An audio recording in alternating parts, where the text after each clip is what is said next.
Je suis ravi de vous retrouver sur cette chaîne Senior Autonomie. On va se retrouver assez souvent d'ailleurs. Justement, on a avec nous le secrétaire général de Senior Autonomie. Un rendez-vous qu'on va avoir assez régulièrement, hein.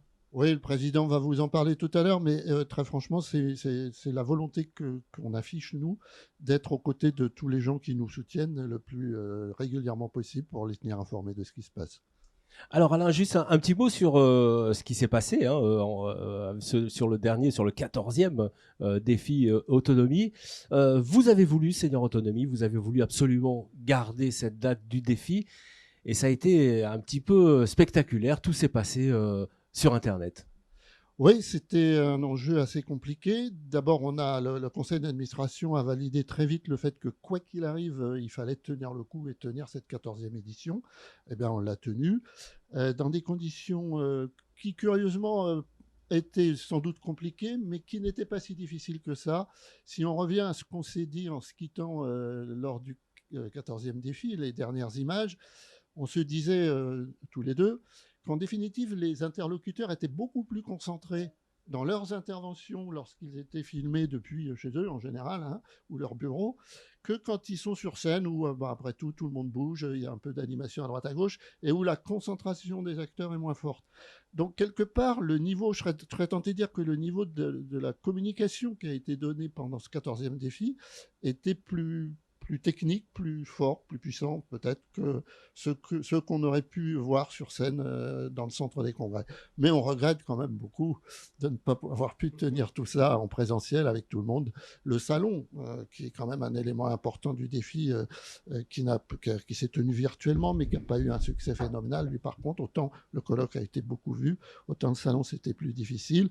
Et puis, il y a les ateliers de prévention qui restent des choses qu'il faut qu'on offre aux gens qui ont envie de prévenir leur vieillissement. Alors ça mouline en ce moment avec toute l'équipe de Senior Autonomie pour préparer ce 15e. Alors oui, et puis là, comme on a deux expériences, celle en virtuel et celle en présentiel, le conseil d'administration a rapidement tranché, le président va vous en parler, mais on va faire les deux, je pense, hein, il va vous le dire tout à l'heure. Alors, juste un petit mot pour revenir. On a eu encore beaucoup de personnalités qui sont venues sur ce 14e défi autonomie. On le voit sur ces images, hein, avec des ministres, hein, qui se succèdent. Ça aussi, c'est un gage comment je vais dire, de grande importance du défi autonomie. Je crois qu'à partir du moment, c'est assez curieux d'ailleurs, parce qu'à partir du moment où les ministres qui sont venus la première fois ont amorcé la pompe, excusez-moi la formule, en définitive, les autres hésitent à ne pas venir parce que ça se fait voir. Si on n'est pas là, ça se fait voir. Et donc, on a eu la chance quand même d'avoir deux anciens ministres trois ministres, un en activité et deux anciens ministres. Jamais 203. On avait trois ministres au défi autonomie, 14e édition du nom. C'est bien. Et chaque fois qu'on va faire appel à ceux qui sont venus avant inaugurer ce défi autonomie, on a toujours une écoute favorable si le calendrier permet aux anciens ministres de se déplacer et aux ministres en activité de venir nous voir. Mais on commence déjà à travailler. Le président et moi, nous avons prévu d'aller solliciter la ministre en exercice pour la faire venir au 15e défi. Alors, puisque le président est sur le pont pour travailler, je vous propose d'aller le retrouver. On va parler avec lui justement pour cette 15e édition. Merci Alain. À bientôt. Voilà, nous voici avec Président. Bonjour Président, quel plaisir de vous avoir sur ce plateau. Bonjour, ça fait toujours plaisir à un Stéphanois de venir à Lyon. Voilà. Président, 15e défi, ce qu'on disait avec le secrétaire général, vous êtes déjà en action, vous êtes déjà sur la prochaine édition. Est-ce qu'on peut avoir quelques informations sur cette prochaine édition ? Avant de parler de la 15e, je voudrais revenir sur la 14e. Alain a dit beaucoup de choses. Et c'est vrai que ça fait plusieurs années qu'avec Alain et le conseil d'administration, nous réfléchissons à ouvrir Défi Autonomie qui était un peu stéphanois. Et on se demandait comment le faire. Malheureusement, la Covid est arrivée. Et très vite, comme l'a dit Alain, la décision a été prise de maintenir ce 14e défi tout en l'organisant de telle façon qu'il y ait un peu de présentiel dans le cadre des mesures, bien entendu, et beaucoup d'Internet. Ça a marché. Et ça a marché comment ? On a eu moi, je considère que compte tenu du nombre de personnes qui se sont branchées, pour une première opération, c'est une réussite. Voilà, Michel Maty m'a dit environ plus de 20 000 vues même. Plus de 20 000 d'ailleurs.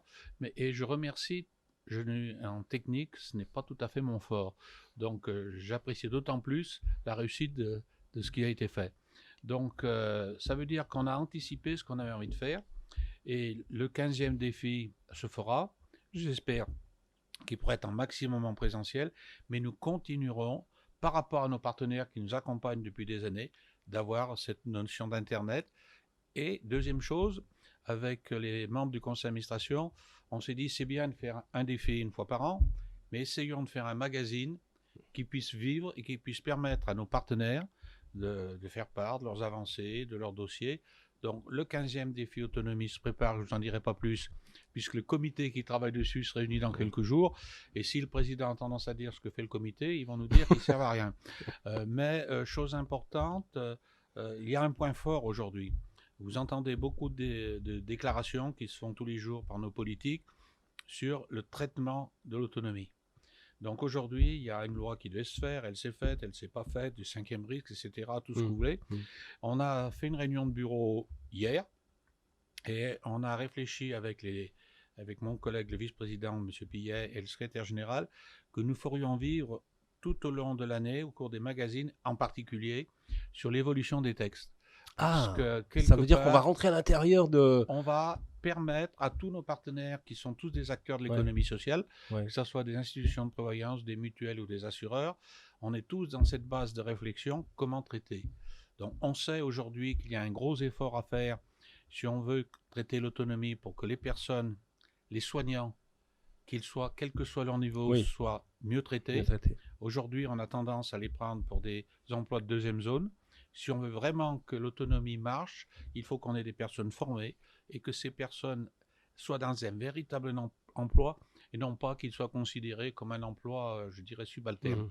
Donc tout ceci doit se traduire par des textes et ces textes ont fortement impacté tous nos partenaires. Donc notre fil rouge tout au long des semaines, et ça sera de suivre de très près les évolutions. On a encore eu 3 déclarations cette semaine de ministres. On va les décortiquer dans ce magazine vidéo. En fait, j'écoute les déclarations d'une oreille, mais ça sort souvent de l'autre, puisqu'on sait le nombre d'années depuis qu'on l'attend. Donc, ça sera notre fil rouge de se dire comment Senior Autonomie peut suivre ce dossier tout en apportant à nos partenaires. Donc, on va du défi autonomie à défi autonomie et entrecoupé de magazines vidéo. Magazine qu'on essaiera de faire part dans des délais assez courts, tous les mois, tous les 2 mois, en fonction des choses. Je rappelle qu'on est quand même dans la Covid et qu'il y a beaucoup de gens qui sont chez eux, qui auront peut-être plus de temps à venir écouter ce qu'on leur dit. Donc c'est à nous de leur apporter quelque chose. Est-ce qu'on a déjà un thème? Est-ce que vous avez déjà réfléchi sur le 15e défi autonomie? Parce qu'à chaque fois vous avez un thème.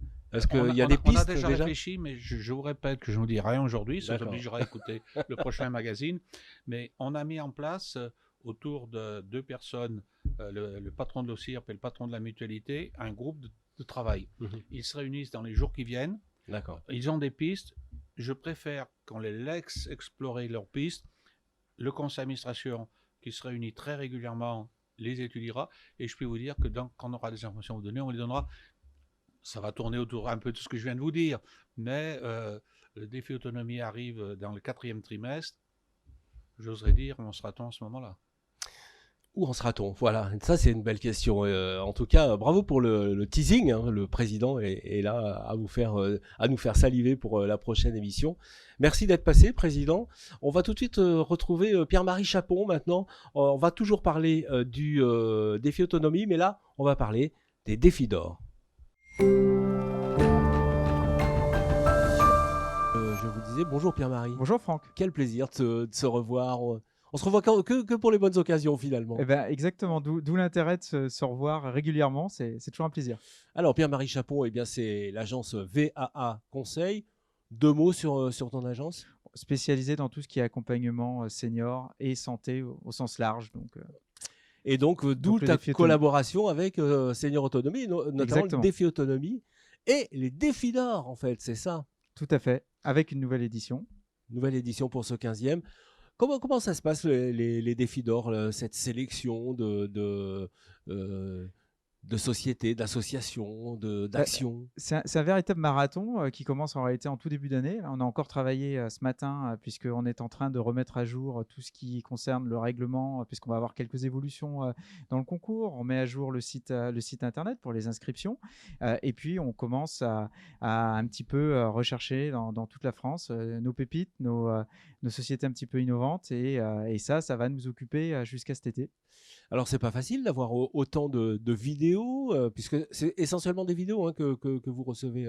Alors, Pour, cette année, petite nuance, puisqu'en fait, on aura des dossiers qui seront d'abord sur papier, enfin, qui seront en ligne, mais on ne demandera pas une vidéo, puisqu'en D'accord. fait, on réalisera d'ailleurs ensemble une vidéo parmi les personnes qui auront été nominées. Donc, on aura déjà une présélection avec un jury et on réalisera, mais on ne vous dit pas forcément encore aujourd'hui, il faut vous laisser un petit peu de surprise, mais une forme de vidéo tout à fait originale. Voilà.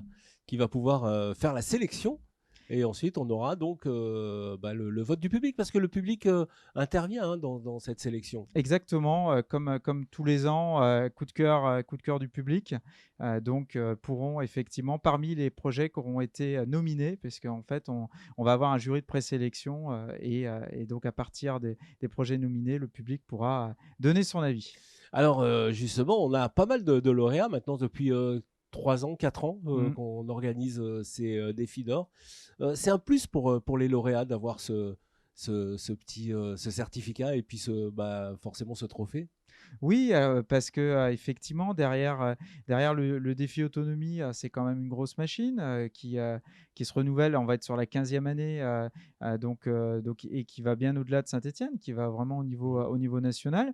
Donc petit à petit, le défi, les défis d'or commencent à être, connus, reconnus, au niveau national. Et c'est vrai que les différents, projets qui ont pu être primés ou même qui ont pu exposer, dans le cadre des précédentes éditions, ça leur a été un petit peu comme un tremplin, donc quelque C'est chose ça. de très positif. Et je dirais même si ils sont pas lauréats, finalement, c'est un énorme tremplin d'être diffusé sur Défi Autonomie, en tout cas. Quoi qu'il arrive, le nombre de vues est toujours importante, quoi.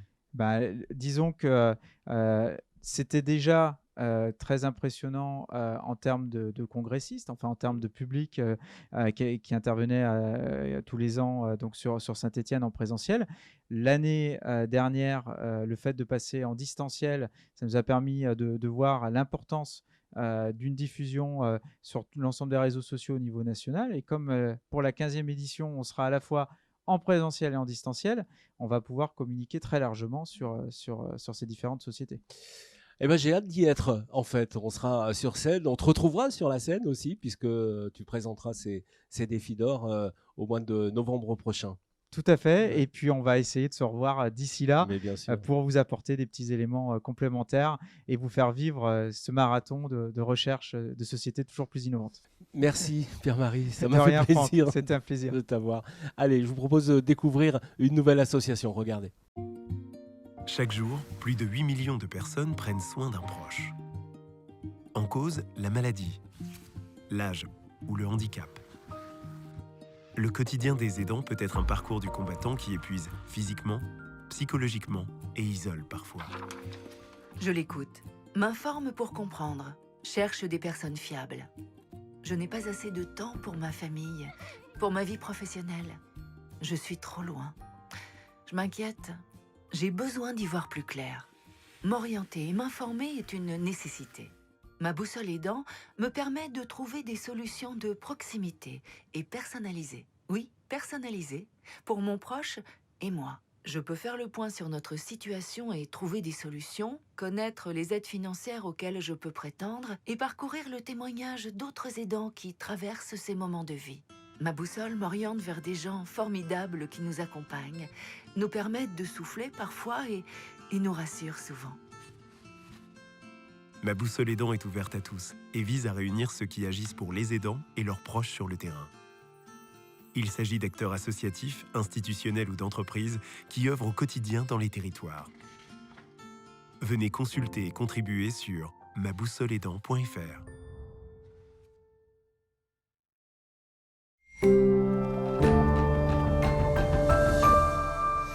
Voilà, alors on en sait un peu plus sur la boussole aidant et pour en parler avec la magie du direct, on reçoit la responsable du pôle action sociale régionale et partenariat chez Clésia, c'est Scarlett Lazarig. Pouvez-vous m'expliquer comment est né le concept et la genèse justement de ma boussole aidant? Volontiers. Eh bien, ma boussole aidant est le fruit d'une politique volontariste qui est menée par l'Action sociale et Mondiale depuis des années. Nous nous efforçons d'apporter une dimension humaine à toutes nos actions en développant de nombreux services complémentaires et innovants. Et puis les années passant et le contexte sociétal devenant un tout petit peu plus mûr sur le sujet des aidants, il nous est apparu comme une évidence de structurer notre offre d'accompagnement pour la rendre beaucoup plus lisible et surtout accessible au plus grand nombre. C'est dans ce contexte à l'automne 2018, Clésia a engagé une vaste réflexion qui a conduit à la proposition de ma boussole aidant, donc un outil digital, donc un outil qu'elle a développé sous l'égide de la fédération Agir Carco.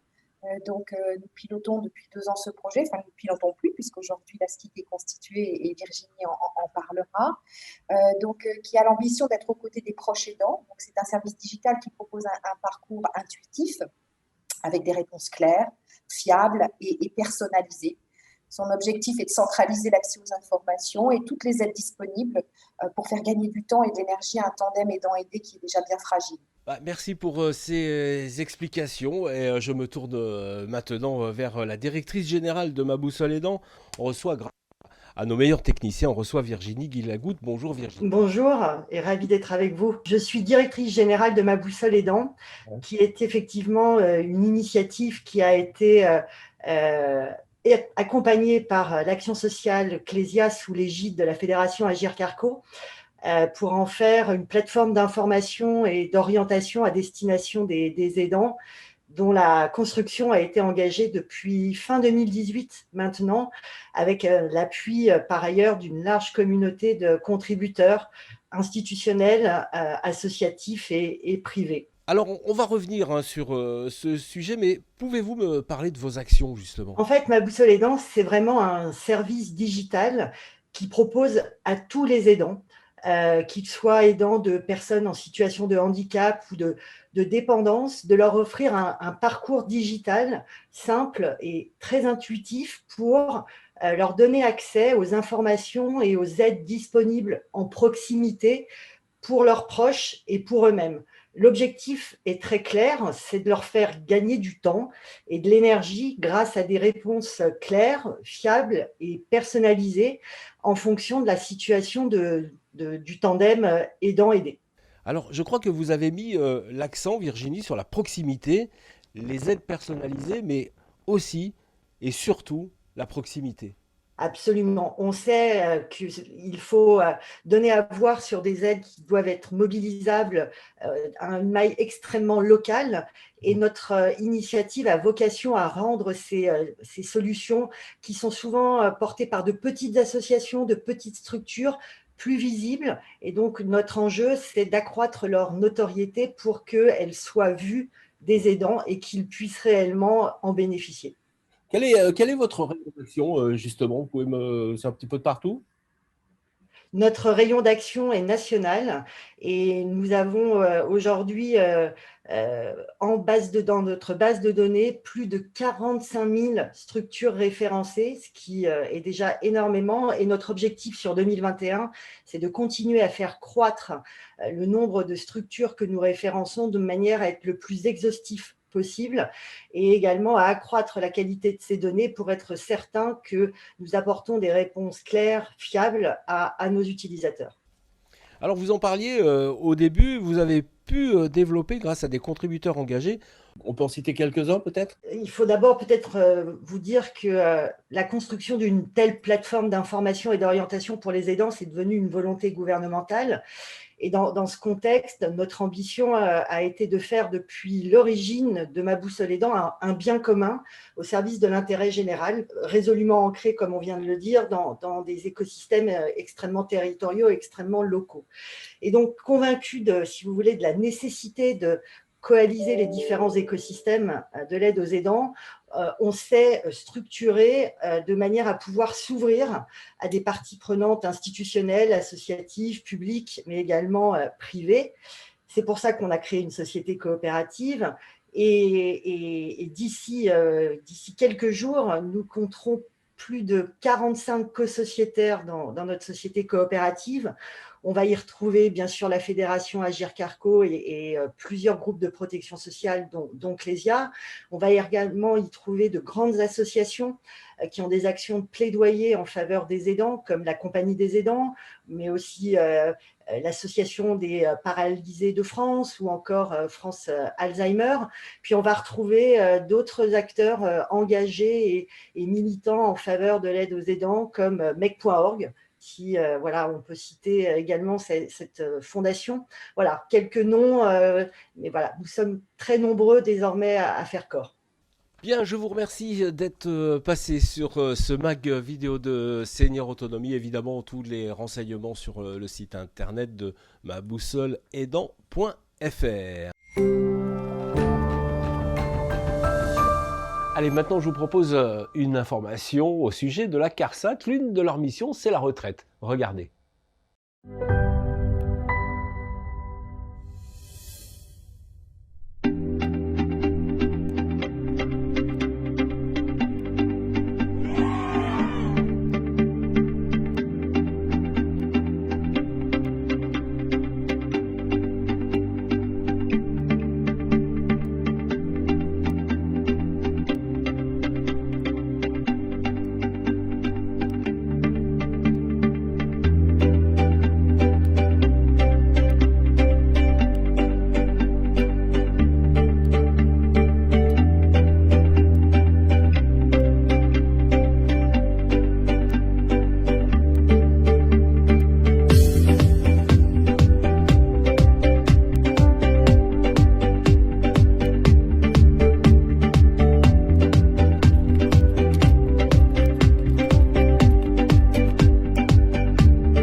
Voilà, c'est déjà la fin de cette première édition du MAG de Senior Autonomie. Président, encore une fois, merci. Je vous laisse la conclusion, c'est la première émission. Qu'est-ce que vous avez envie de dire à vos partenaires? Moi, j'ai envie de dire longue vie à Senior Autonomie, que le 15e défi réponde aux attentes et que pour cela, rendez-vous au prochain épisode de notre feuilleton. Bien sûr. Merci, bye bye.